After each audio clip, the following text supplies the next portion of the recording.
Hey guys, it's James here with Appalachian DIY. We're working on a 94 4Runner today and doing brakes and repacking wheel bearings and all that good stuff. This is a good demonstration to do because this is one of the more involved brake jobs that you're going to run into if you're doing this for a living, especially. It's a good one. It pays about 3 hours if you're doing it at work. But either way, let's go ahead and remove the wheel and get started. Alright, once you have the wheel off, you want to get this brake line free, because when you pull the caliper you don't want to stress out this metal brake line and break it or kink it or anything like that. So remove this clip right here that holds the brake line in.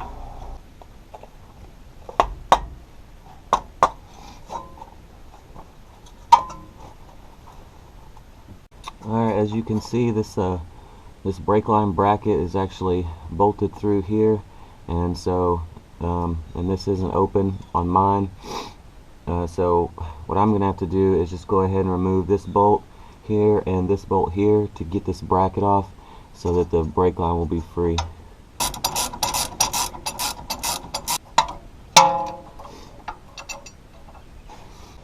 Alright, now that you got that free, you can move your brake hub freely. Go ahead and remove these two 17mm bolts that hold the brake caliper in. One here and one right there.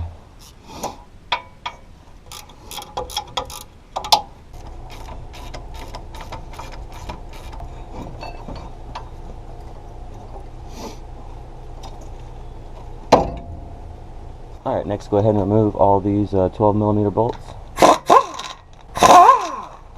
Remove any loose washers that you find, and also any loose bushings. If they're not loose, that's fine, we'll deal with that in a minute, but remove any of the loose bushings and washers that you can.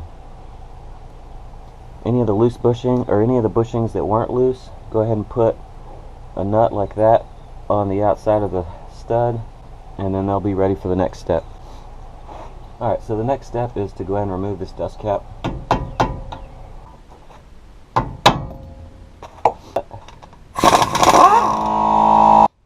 Carefully remove the outer plate. Use a screwdriver if you need to pry down here. Pop it loose. These little bushings in here will want to go flying. That's why we put the nuts on the outside, just to make sure we don't lose any of these bushings. Once you've got all the bushings loose, go ahead and pop the plate off. Okay, once you get to this point, you'll see a lock ring right here, or snap ring. And the easiest way to do these is actually just with a little screwdriver, or two screwdrivers even, and a hammer. If you have snap ring pliers, it might make it a little easier, it might not, but you can try it. Just open the ring, put a little screwdriver, and then work it out like that.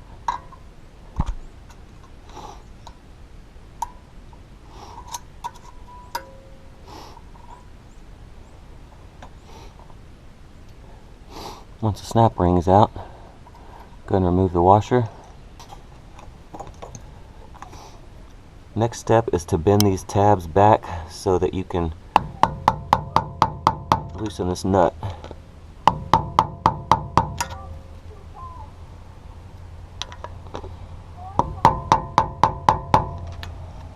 Once you've bent the tabs back, use a screwdriver and a hammer if you need to loosen the nut.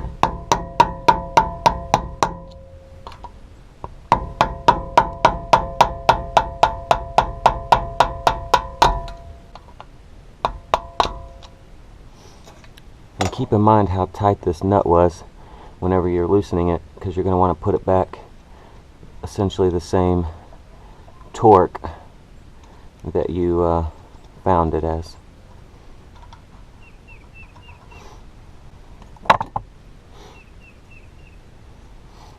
Okay, you've got the nut removed. Go ahead and remove the lock for the nut. And then you've got a second nut right here. Go ahead and do the same thing to loosen that one.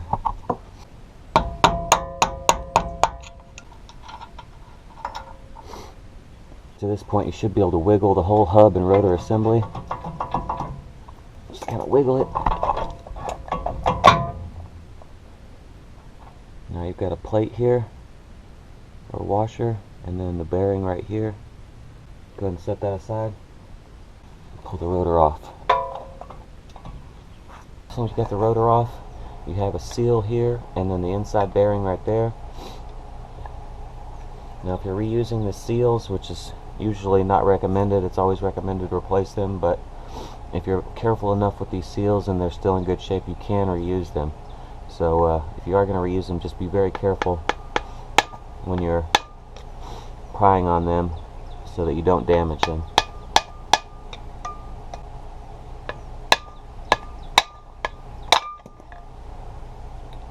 Alright, go ahead and pull your inside bearing. Clean all the old grease outside of the hub if you're reusing this assembly, and also go ahead and clean all the grease off of the spindle as well. So we're going to want to put all new grease on here. If you're replacing the rotor, go ahead and remove all these bolts inside the hub.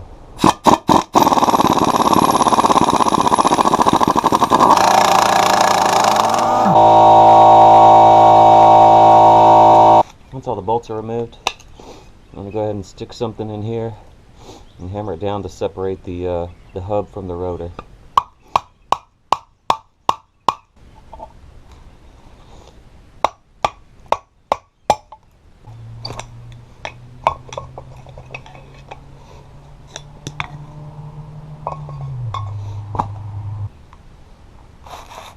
Alright, take your new rotor or your freshly machined rotor.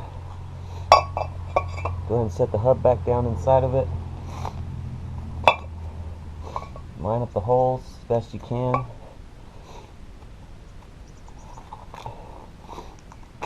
Turn it back over and put the bolts back in. Once you've got all of the bolts started by hand, you can go ahead and tighten them up.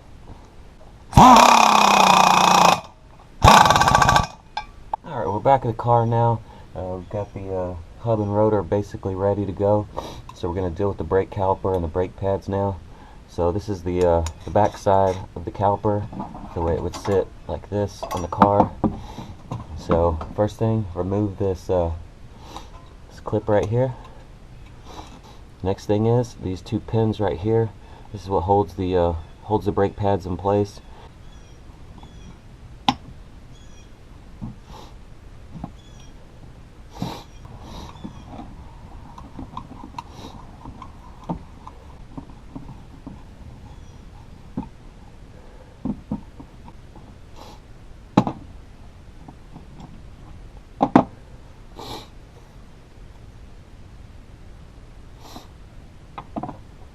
Go ahead and remove your brake pads.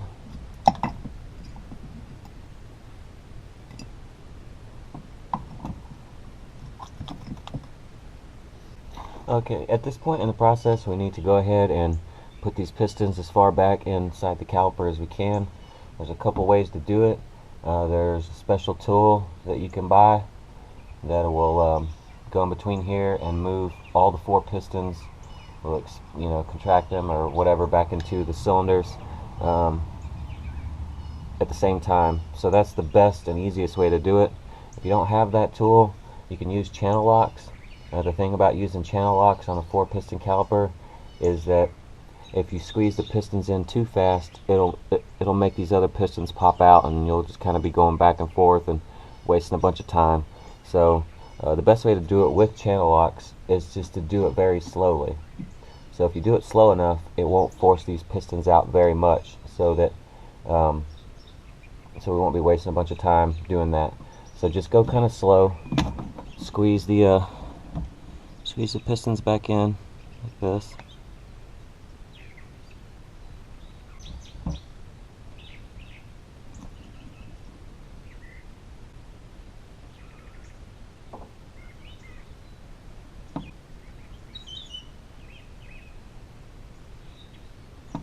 Alright, next we want to clean up and lubricate these pins. Alright, now go ahead and lubricate the pins with either brake caliper grease or anti-seize, something like that. Silicone paste. Okay, we want to go ahead and clean up the caliper here where the brake pads are going to sit. So I usually use this little wired type toothbrush. Just knock off all the crud in here. Basically, you just want to clean up the spots where you know the brake calipers are going to touch the, or I'm sorry, where the brake pads are going to touch the calipers. Once you've got that cleaned up, go ahead and use your brake caliper grease or your anti-seize and just lube those spots that you just cleaned. You don't want to get this too thick on here because it will kind of get on your rotors and on your brake pads, and you don't want that. Alright, we're ready to address the backs of these brake pads. If you have some sort of a spray disc quiet or caliper grease or something like that, you can go ahead and put some of that on the back of the brake pad. This will just help prevent any noise.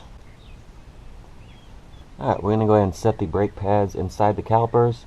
So this is the inside brake pad. This is the outside brake pad. You might want to start with the outside one first. Go ahead and slide your pin up through the hole in the brake pad just to hold it in place.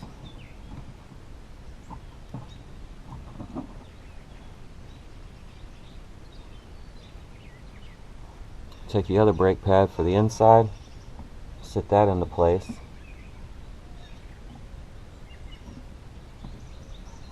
Slide the pin through the hole. This will keep that brake pad from moving around.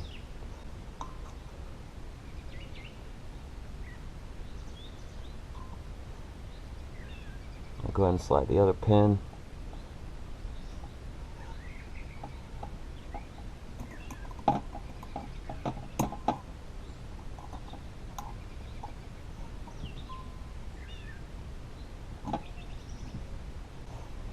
You can see it kind of sits like this, so you just kind of stick it in those holes on both pins, and you can move the pins around if you need to with the clip itself. Once you have those in, go ahead and snap the clip in that hole, and your caliper and brake pads are now assembled and ready to go back on the car. So the next step is definitely the grossest, most nasty step, and that's where we're going to repack these wheel bearings. Clean off the old grease from the bearing, and the most efficient way to pack a bearing is with a bearing packer. Once you get this cleaned off, you're going to take your handy bearing packer. So go ahead and put the wheel bearing with the tapered side down into the packer, the handle on, and then just work it around. And you're going to do this until you start to see new grease come out of the bearing. And I'll show you in a second here what I'm talking about. Alright, at this point you can see the new grease has penetrated from all the bearing openings right there. So once you see that, the bearing's good.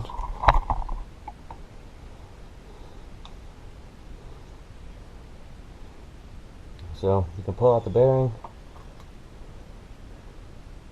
just kind of spread the grease around.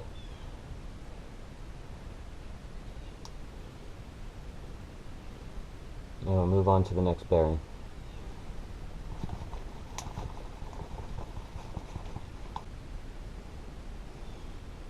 Okay, take your rotor, go ahead and spread grease, new grease on the inside. Take your inner bearing, go ahead, which is the larger one, go ahead and set that down in there. We'll clean up your old seal if you're reusing it, or take your new seal, set it in the hub as straight as you can, and just tap it in. Just Just give it a little taparoo, tippy tap. Try and make sure this goes in straight, else you could damage the seal. Once you've got it flush with the hub, you are good to go. Put some new grease on the spindle here. Make sure you've got it pretty well coated the whole way.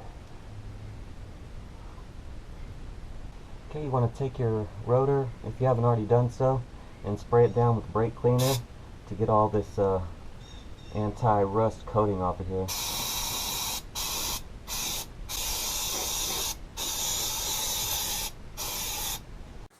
Go ahead and slide the rotor onto the spindle now. Make sure it's seated all the way. Make sure your outer race has plenty of grease on it as well.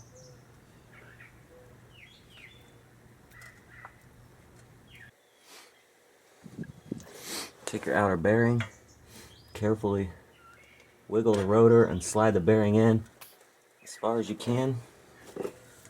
Spin the rotor and hub while pushing on the outer bearing just to make sure it's fully seated. Take the washer that sits behind the bearing. It'll only go on one way. There's a notch right here in the top. Slide it in. Once again, make sure the bearing's as far back as it's going to go. Take the first nut and go ahead and screw it on.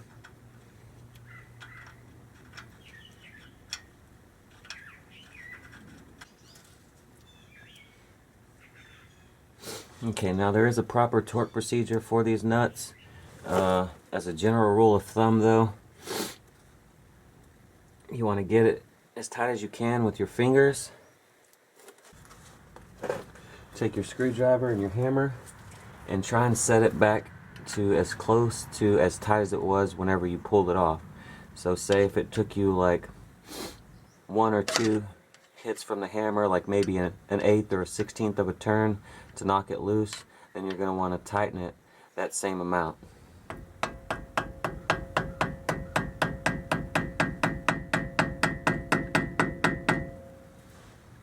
Spin the rotor and kind of wiggle it to make sure that you don't have any play in the bearing and the hub.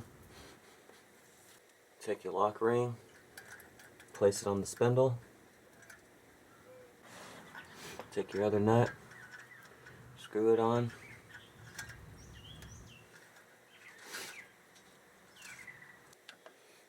Give it a few taps with the screwdriver. Try and get it as tight as it was whenever, just like it was when you pulled it off.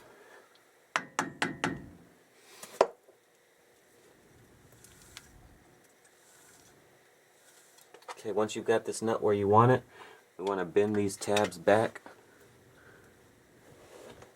And this will keep the nut from spinning and loosening up.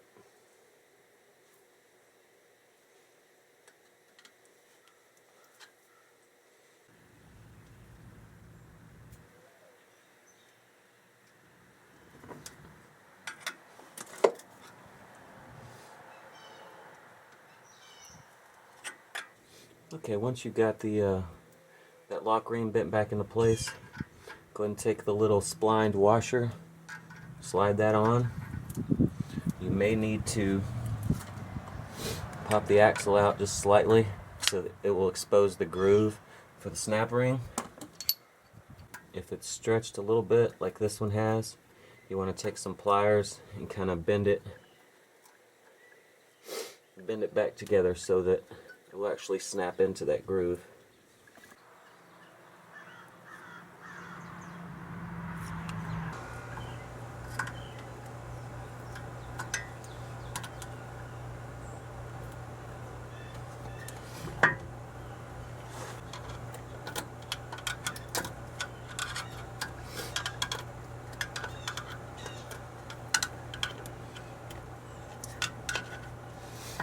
Okay, now once you have the snap ring in, you want to look closely and make sure that it actually snaps into the groove on the axle.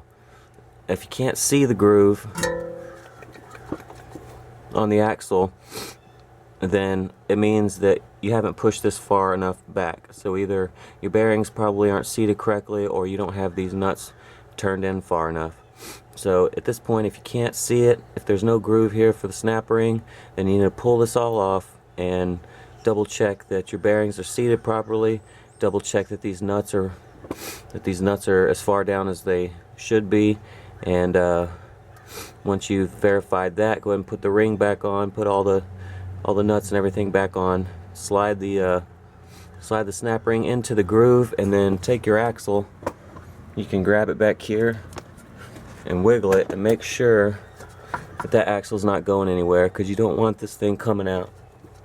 Okay, once you're satisfied that all this is correct, go ahead and make sure that you don't have any dirt or other foreign things inside here. All you want is just the parts that go in it and the grease. We're ready to put this plate back on. It's got these two dowels, one here, and then you'll see the corresponding holes there and there. You may need to kind of twist your axle a little bit so that the splines will line up. Take your bolt and washer. Tighten up your bolt and washer. Slide your bushings into place. Your washers. And your nuts.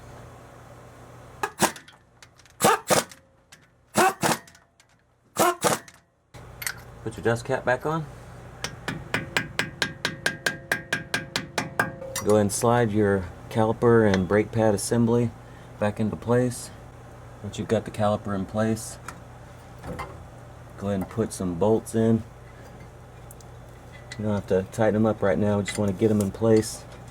Okay, with the caliper bolts in place, I'm going to go ahead and attach this again. Make sure you get your bracket here for your brake line.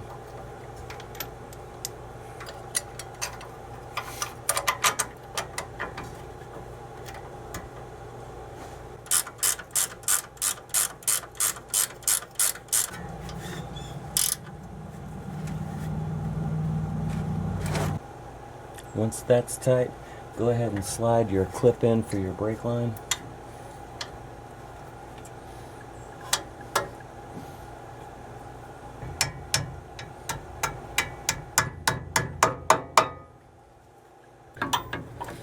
Now go ahead and tighten your caliper and bolts up all the way.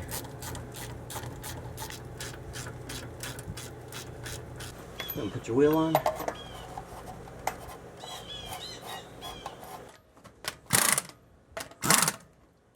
Alright guys, that's about it. I guess I don't need to say that the opposite side of the car is going to be identical to this side. So just repeat that process on the other side of the car. Now, when you're doing a brake job, before you go to drive the car, you want to pump up the brakes until you can't pump them anymore. So right now they're going to feel soft because we need to get those pistons back out and get the pads seated on the rotors. So just go ahead and pump up the brakes until it feels like you have a good brake pedal, and then you're good to go. Go ahead and road test it and make sure there's no wobble.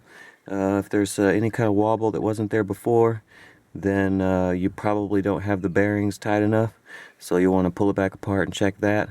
Hopefully that's not the case though, and brake a few times, and it's going to burn off any anything that may be on the rotors, that may be on the brake pads, and you should be good to go. So I really hope this helped, and thanks for watching.